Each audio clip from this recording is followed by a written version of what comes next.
एकैछिन बिहान उठेँ अनि बिस्तारै मिलाएँ।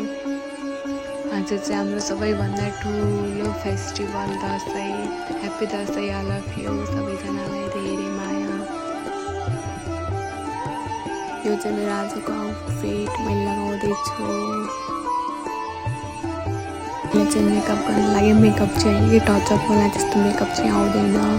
लाइफमा त्यस्तो एकदम मेकअप आर्टिस्ट चाहिँ होइन।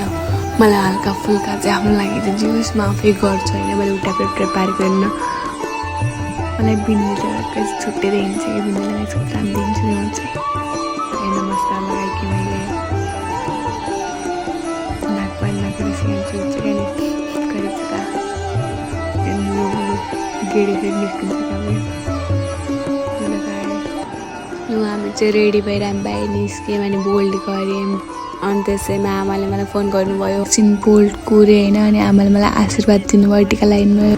लु हाम्रो बोल्ड पनि आयो, हामी चढ्यौँ अनि हामी मामाहरू गयौँ, माइजूलाई भेट्यौँ, सबैलाई भेट्यौँ। यो चाहिँ हाम्रो आजको दसैँको स्पेसल रोटी। अनि त्यसैमा हामी टिका लगाउने तर्फरमा भयौँ अनि टिका लगायौँ। मलाई ड्याडी र मम्मीले टिका लगाइदिँदै हुनुहुन्छ अनि मलाई आशीर्वाद चाहिँ दिनुभएको, यस्तो नगरेस् उस्तो नगरेस्, राम्रो मान्छे बनेस्, ज्ञानी भइस् भनेर मलाई पैसा दिनुभयो।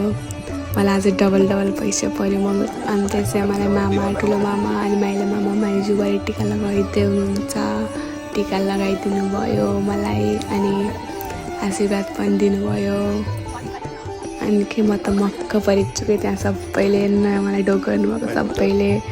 अनि तास खेल्दै हुनुहुन्छ मामा, दुईवटा मामा अनि ड्याडी भयो। Thank you so much for watching.